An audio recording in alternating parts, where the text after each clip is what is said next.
집합건물 전문 최원규 변호사입니다. 이번 시간에는 지난번 시간과 연결해서 동종 영업에 대한 영업 제한 또는 영업 금지 청구권에 대해서 살펴보도록 하겠습니다. 특별한 구체적인 사례를 들어서 설명을 할 텐데요. 인천지방법원에서 있었던 사건입니다. 약국을 운영하다가 또 다른 약국이 운영되자 그 다른 약국에 대해서 영업금지 청구를 해서 인용된 사례인데요. 이 약국을 운영하고 있던 원고는 먼저 분양을 받을 때 약국을 업종을 지정받아서 분양을 받았습니다. 그리고 다른 2층에 있는 다른 업종의 그 상가는 약국이 아닌 일반 의류점으로 분양을 받았어요. 근데 의류점으로 분양을 받은 2층의 상가가 임차를 줬는데 임차인이 약국을 운영하니까 원고가 영업금지 청구권을 행사한 사건입니다. 이게 되게 재밌는 사건이 약국으로 분양을 받으면 그 호실에 약국을 운영해야 되잖아요.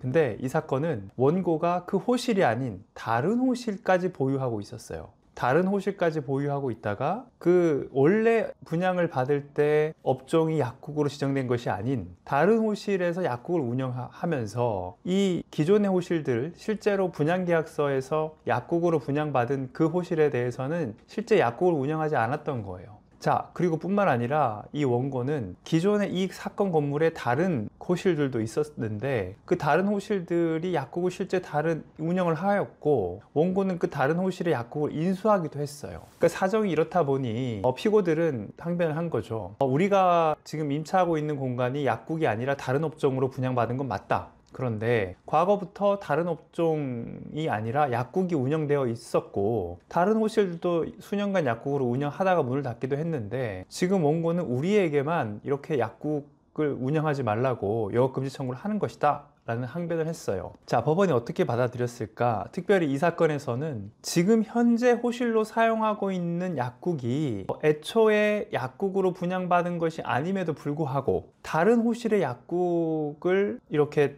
영업금지 청구할 수 있느냐가 주된 쟁점이 되었습니다. 일단 법원은 특별한 사정이 없는 한 분양계약서에서 업종을 지정해서 분양한 경우에는 그 당시 수분양자뿐만 아니라 수분양자로부터 건물을 매수하거나 임차한 임차인들도 모두 영업 제한에 대한 규정을 적용받는다라고 판시하고 있어요. 다만 이 경우 앞에 설명했던 것처럼 관리규약상 영업을 바꿀 수는 있죠. 다른 업종으로 바꿀 수도 있어요. 그런데 특별히 이러한 경우에는 구분 소유자들이 결의를 해야 되고요. 이 사건에 있어서는 규약에서 어떻게 명시를 했냐면 당초 분양받은 바대로 업종을 지정을 해야 된다. 그 업종을 준수해야 된다라고 명시를 하고 있었습니다. 자, 이렇게 보니 일단 이 2층에서 원래 의류업종으로 영업을 하도록 분양을 받은 현재는 약국을 운영하고 있는 사람들은 과거에 약국이 아니라 의류업종으로 분양을 받았기 때문에 그 의무를 준수해야 된다라고 법원이 판단했어요.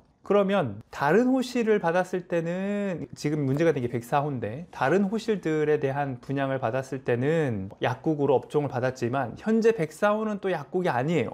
약국이 아닌 호실을 사용하고 있는 원고가 다른 호실을 상대로 업종 제한을 주장할 수 있느냐라고 했을 때 법원은 인정을 해줬습니다. 왜냐하면 이 원고가 비록 현재는 그 업종을 약국으로 분양받은 호실을 사용하면서 약국을 운영하는 것이 아니지만 다른 호실들을 여러 개 분양을 받으면서 약국에 대한 독점적 운영권을 받았다고 본 거예요. 그렇게 보면서 원고가 실제 이 사건 건물에서 약국으로 운영할 수 있는 권리를 독점적으로 부여받았기 때문에 현재 104호가 약국으로 운영되고 있고 이 104호는 그 당시에 약국으로 업종 지정을 받지 않았음에도 불구하고 영업금지 청구를 할 수 있다는 거예요. 이렇게 판단을 했는데 1심 판결이고요. 1심 판결에서 상대방이 항소하지 않아서 그대로 확정되었습니다. 자, 이 사건은 호실에 대해서 업종 제한을 둔 것이 아닌 수분양자에 대해서 업종 독점적 영업권 또는 업종권을 부여하였고 이 수분양자가 현재 그 호실이 아닌 다른 호실에서 그 영업을 하고 있다고 하더라도 만약에 다른 2층이나 3층 다른 업종으로 분양받은 사람이 약국 영업을 했다면 그거에 대해서 영업금지 청구를 할 수 있고 영업제한 청구도 할 수 있다고 판결한 하급심 판례입니다.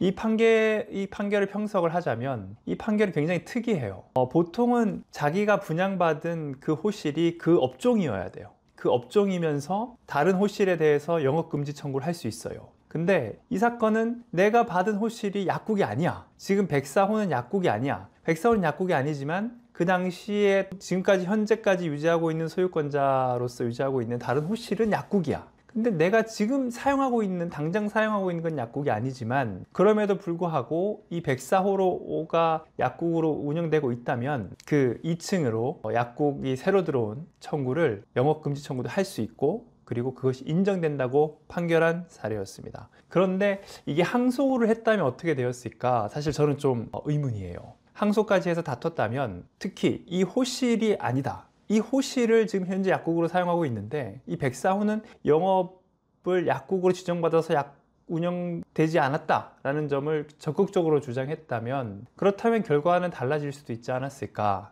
이런 생각을 한번 해보게 되었습니다. 항상 판결은 1심 다르고 2심 다르고 3심 다를 수 있습니다. 그렇기 때문에 한 신급에서 패소했다고 너무 상심하지 마시고 2심까지는 해보시는 것을 권해드립니다.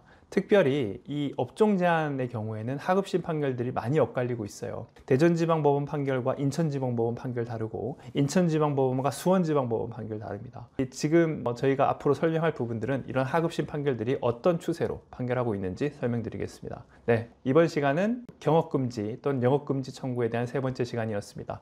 다음 시간에 또 뵙겠습니다.